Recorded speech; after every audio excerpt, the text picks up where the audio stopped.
Capítulo 5. A constante criação do corpo físico.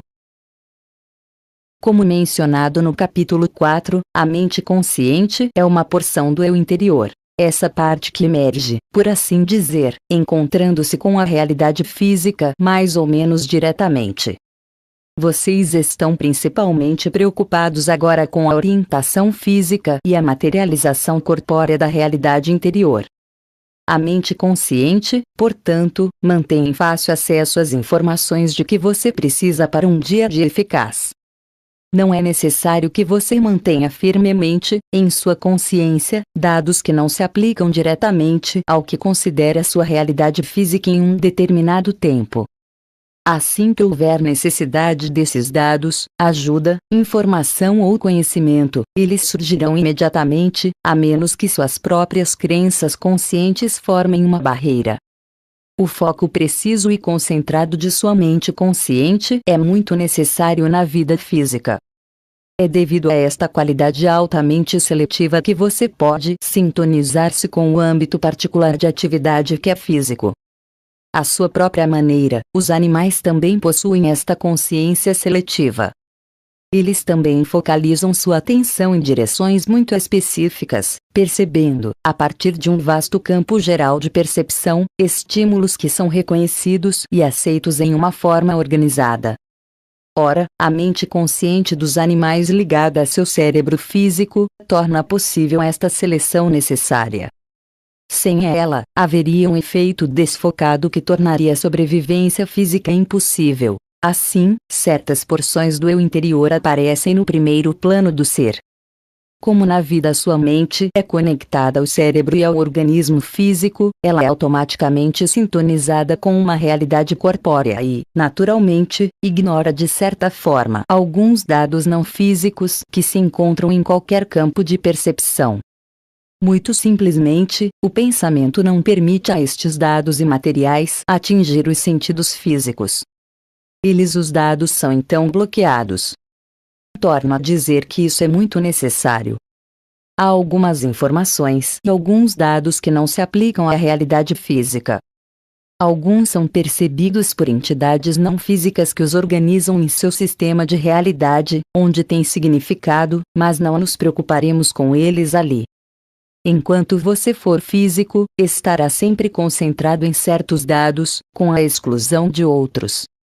Em outros tipos de realidade, entretanto, você pode ignorar completamente o sistema físico, focalizando os sistemas de existência que agora não são reconhecidos dentro do seu próprio. Em sua vida atual, a mente consciente avalia a realidade física e tem atrás de si, à sua disposição, toda a energia, poder e habilidade do eu interior. Qualquer informação que necessitar estará disponível. Seu trabalho é avaliar essa realidade eficazmente, usando o foco mencionado anteriormente. Ver capítulo 2. Devido a seu caráter, a consciência, ou a mente consciente, não pode ser mergulhada em um excesso de detalhes ou de informações. O eu interior envia-lhe apenas as informações que ela pede ou sente que são necessárias. Em grande escala, então, as crenças conscientes agem como grandes liberadoras desses dados interiores, ou como inibidoras deles. A mente consciente está, ela própria, desenvolvendo-se e expandindo-se. Ela não é um objeto. Ela aprende por meio de experiências e dos efeitos de seu comportamento. O eu interior produz os resultados desejados pela mente consciente. Ele não deixa a mente consciente com pontas soltas nem isola das fontes de seu próprio ser. Como a mente consciente é parte do eu interior, obviamente é feita da mesma energia, cheia da mesma vitalidade e revitalizada pelas fontes profundas da criatividade, das quais todos os seres emergem. Você precisa entender que ela não é separada do eu interior. O eu interior mantém vivo o corpo físico, mesmo enquanto forma. A tradução miraculosa constante do espírito em carne é executada com energia inexaurível pelas porções interiores do ser, mas em todos os casos, o eu interior procura a mente consciente para sua avaliação das condições e da realidade do corpo, formando a imagem em harmonia com as crenças da mente consciente. Assim, mais uma vez, você forma a realidade por intermédio de suas crenças, e sua produção mais íntima é seu corpo físico. Suas crenças sobre ele alimentam constantemente dados interiores. Você organiza, em nível inconsciente, os átomos e moléculas que compõem suas células, para formar seu corpo. O projeto, contudo, é feito por suas crenças conscientes. Para mudar seu corpo, você muda suas crenças, mesmo em face de dados físicos ou evidências conflitantes. Cada um tem um corpo e uma consciência. Vocês podem treinar estas ideias, aplicando-as a seu corpo. Por enquanto, estamos levando em consideração o fato de que, falando de maneira geral, você não vai se tornar 1,5 metro mais alto fisicamente, se for um adulto já desenvolvido, porque existem certas leis físicas com as quais você precisa contender. Trataremos mais deste assunto em outra ocasião. Nesse contexto, você pode até parecer mais alto, afetando outros como se fosse, que é o que na verdade deseja. Mas exceto algumas condições que serão mencionadas mais tarde, você pode tornar-se saudável se estiver doente, magro se estiver com excesso de peso, ganhar peso se preferir, ou alterar sua imagem física profundamente, pelo uso de suas ideias e crenças. Elas formam a planta pela qual você faz seu corpo, saiba você disso, ou não. Seu corpo é uma criação artística, formada e constantemente mantida em níveis inconscientes, mas bem em sintonia com suas crenças sobre o que e quem você é. Constantemente você faz sugestões a si mesmo sobre seu corpo, sua saúde ou falta de saúde. Você pensa sobre seu corpo com frequência e envia uma barreira de crenças e instruções ao eu interior, que afetam sua imagem física. Como mencionei antes, seus pensamentos têm uma realidade vital muito definida. Crenças são pensamentos reforçados pela imaginação e pela emoção a respeito da natureza de sua realidade. Ora, os pensamentos em geral possuem uma realidade eletromagnética, mas saiba você ou não, eles também têm um valor sonoro, ressonância, interior. Você sabe a importância do som exterior. É usado como método de comunicação, mas é também um produto derivado de muitos outros eventos, e afeta a atmosfera física. Ora, o mesmo acontece com o que chama de som interior, o som de seus pensamentos dentro de sua própria cabeça. Não estou falando aqui de ruídos do corpo, embora vocês também os ignorem. Os sons interiores têm um efeito ainda maior sobre seu corpo do que os exteriores. Eles afetam os átomos e as moléculas que compõem suas células. Em muitos aspectos, vale dizer que você exprime seu corpo, mas com uma linguagem interior. O mesmo tipo de som construiu as pirâmides, e não foi som que você pudesse ouvir com seus ouvidos físicos. Esses sons internos formam seus ossos e sua carne. O som existe em conexão com as palavras mentais que você usa ao pensar. Não importa em que língua você se dirija a si mesmo, por exemplo.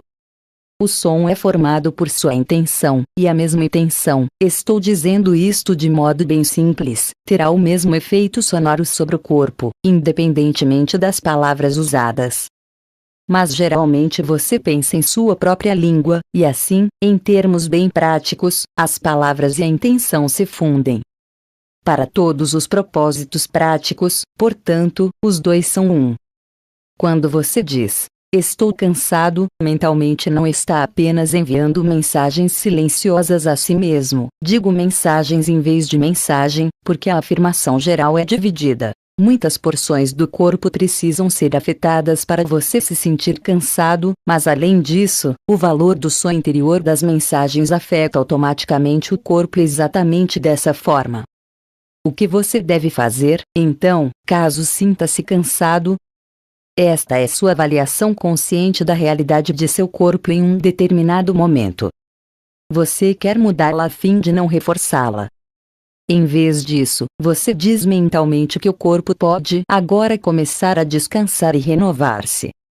Você toma o julgamento inicial como uma coisa normal sem reafirmá-lo, e em vez disso, sugere que ocorra uma cura, positivamente.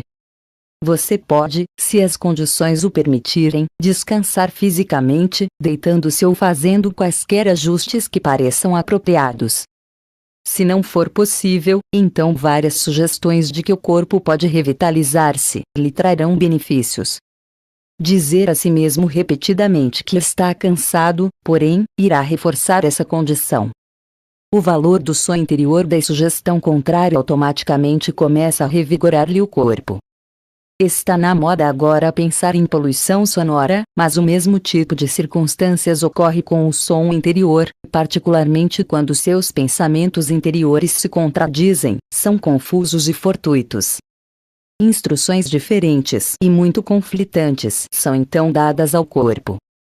Como deve saber, o ambiente interno do corpo muda constantemente, e é você que o muda.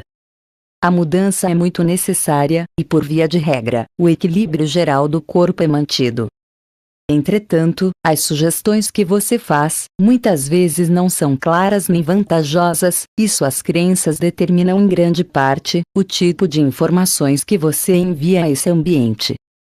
O eu interior sempre tenta manter o equilíbrio e a saúde do corpo, mas muitas vezes suas próprias crenças o impedem de vir em seu auxílio, com até metade da energia que lhe está disponível. Em geral, somente quando você está em terríveis dificuldades é que abre as portas para esta grande energia, quando está muito claro que suas crenças e seu comportamento prévios não funcionaram. Você tem à sua disposição os meios para garantir sua saúde. Meu amigo Joseph, como Seth me chama, levantou um ponto a respeito disto antes de nossa sessão.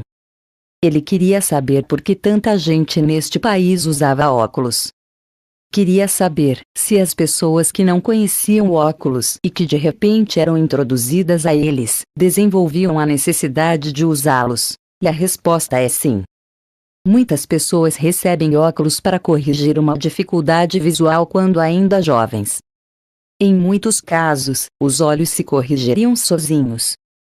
Os óculos podem impedir essa autocorreção, fornecendo uma muleta que enfraquece ainda mais os músculos dos olhos, por exemplo, cristalizando o problema.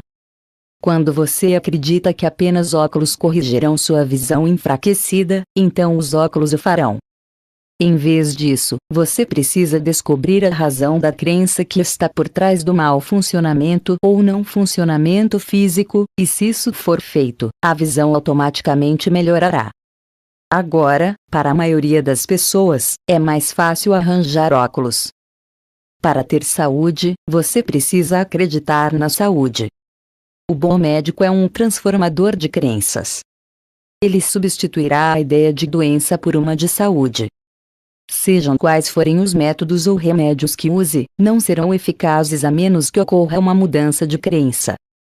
Infelizmente, quando o homem se tornou um rotulador, também fez mapas, por assim dizer, de grande complexidade, categorizando várias doenças com grande eficiência. Ele estuda os tecidos mortos, para descobrir a natureza da doença que provocou a morte desses mesmos tecidos. Os médicos começaram a pensar nos homens como portadores de doenças, o que, em certos termos, eles, os médicos mesmos, criaram por meio de alguns novos procedimentos médicos. Os velhos curandeiros, geralmente tratavam muito mais diretamente com o próprio paciente, e compreendiam a natureza de crenças e a importância primordial da sugestão. Muitas de suas técnicas foram adotadas devido a seu valor psicológico, no qual o paciente sofria, muito eficazmente, uma lavagem cerebral, para livrar-se das crenças que ele tinha a respeito de si mesmo e da própria doença. A presente profissão médica, infelizmente, é prejudicada por suas próprias crenças. Com frequência, ela atua como uma estrutura na qual a má saúde e a doença não apenas são aceitas como normais, mas os conceitos que lhes servem de base são fortalecidos. Aqui você torna a ter, como na psicanálise, um arranjo tipo esconde-esconde, no qual tanto o médico como o paciente tomam parte. Naturalmente, ambos acreditam que precisam um do outro. Por trás disso, está o padrão psíquico de crenças no qual o paciente muitas vezes cede ao médico os poderes de conhecimento e sabedoria que suas crenças lhe ensinaram que ele não tem. Sabendo que não é assim, o paciente ainda deseja considerar o médico onipotente. O médico muitas vezes projeta no paciente seus próprios sentimentos de impotência diante do inimigo que ele combate. As interações continuam, com o paciente tentando agradar ao médico, na melhor das hipóteses, simplesmente mudando de um grupo de sintomas para outro. Com muita frequência, o médico compartilha a crença inabalável do paciente na má saúde e na doença. Não apenas isso, mas a profissão médica, geralmente fornece projetos de doenças, e o paciente, também muito frequentemente, experimenta-os para ver se lhe servem. Isso não significa que a profissão médica nunca ajude nem beneficie os pacientes, mas dentro do sistema de valores no qual ela atua, grande parte de sua influência positiva é negada. Por serem tidas em tão grande apreço, as sugestões dadas por médicos recebem particular atenção. A condição emocional do paciente é tal, que ele aceita prontamente as declarações feitas sob essas circunstâncias, menos criteriosamente do que o faria comumente. Dar nome a doenças e rotulá-las, é um costume pernicioso que, em grande parte, nega a mobilidade inata e a qualidade sempre cambiante da psique expressa na carne. Dizem-lhe que você tem algo. Saindo do nada, isso atacou seus órgãos mais íntimos, talvez. Geralmente lhe dizem que suas emoções ou crenças ou sistema de valores nada tem a ver com as tristes circunstâncias que o acometem. O paciente, portanto, em geral se sente relativamente impotente e à mercê de qualquer vírus extraviado que possa atravessar-lhe o caminho. A verdade é que você escolhe até mesmo o tipo de doença que vai ter, de acordo com a natureza de suas crenças. Enquanto acredita que é imune a doenças, você é. Estas afirmações são muito práticas. Seu corpo tem uma consciência corporal geral cheia de energia e vitalidade. Ela automaticamente corrige qualquer desequilíbrio, mas suas crenças conscientes também afetam esta consciência corporal. Seus músculos acreditam no que você lhes diz sobre eles mesmos, assim como todas as outras partes de seu corpo físico. Enquanto acreditar que apenas médicos podem curá-lo, é melhor procurá-los, porque na estrutura de suas crenças eles são as únicas pessoas que podem ajudá-lo. A estrutura, porém, é em si mesma limitadora, e embora você possa ser curado de uma dificuldade, apenas irá substituí-la por outra, enquanto suas crenças o fizerem ter problemas físicos. Ora, o mesmo se aplica ao que é frequentemente chamado de cura espiritual. Se pelo uso concentrado de energia psíquica seu corpo for curado dessa forma, você também simplesmente estará trocando uns sintomas por outros, a menos que mude suas crenças iniciais. Ora, às vezes, um curador ou um médico que seja eficaz no trabalho de cura, poderá mostrar-lhe, por conclusão lógica, que a energia da cura sempre esteve dentro de você, e tal compreensão pode ser suficiente para você mudar totalmente suas crenças sobre saúde. Nesse caso, você compreenderá que seu problema anterior de saúde era causado por sua crença. Se tiver qualquer problema físico, concentre-se nas porções saudáveis de seu corpo e nas funções que não estão comprometidas. Nas áreas saudáveis, suas crenças estão trabalhando para você. Como mencionei, na última sessão, os sons internos são extremamente importantes. Todos os átomos e todas as moléculas que compõem seu corpo têm sua própria realidade em valores sonoros que você não ouve fisicamente.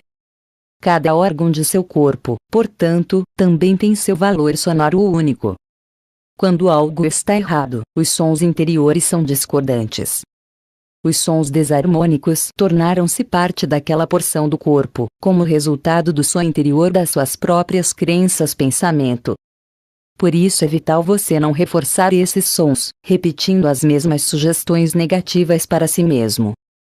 Sugestões verbais são traduzidas em som interior, que passa por seu corpo mais ou menos da mesma forma que o fazem alguns tipos de luz. Enquanto vocês forem criaturas físicas, suas percepções precisam ser orientadas muito fisicamente. Mesmo seus corpos existem em termos diferentes do que vocês geralmente supõem. vocês os percebem como objetos, com volume, compostos de ossos e carne. Eles também têm estruturas de som, luz, e propriedades eletromagnéticas que vocês não percebem. Elas são todas ligadas à imagem física que vocês conhecem. Qualquer deficiência física se mostrará inicialmente nessas outras estruturas. O som, a luz e os padrões eletromagnéticos dão força e vitalidade à forma física que você reconhece. Eles são mais móveis do que o corpo físico, e até mais suscetíveis aos padrões cambiantes de seus próprios pensamentos e emoções. Eu lhe disse que pensamentos são traduzidos neste som interior, mas pensamentos também sempre tentam materializar-se. Assim, eles são imagens incipientes, são coletores de energia. Constroem sua própria forma embrionária até que ela seja, de uma forma ou de outra, fisicamente traduzida. As imagens mentais, portanto, são extremamente poderosas, combinando o som interior e seus efeitos com uma imagem mental clara que buscará a forma física. Sua imaginação acrescenta poder motivador e propulsor a tais imagens, e assim, você irá descobrir que muitas de suas crenças são abrigadas por você de um modo visual interior. Elas são ligadas a imagens mentais. Uma dessas imagens pode representar uma crença em particular, ou várias. Ao fazer uma lista de suas crenças, descobrirá algumas dessas imagens aparecendo em sua mente. Olhe para elas como se olhasse para um quadro que você pintou. Se não gostar do que vê, muito conscientemente mude o quadro em sua mente. Essas imagens são interiores. Contudo, como fazem parte de suas crenças, você também as verá exteriorizadas em sua experiência.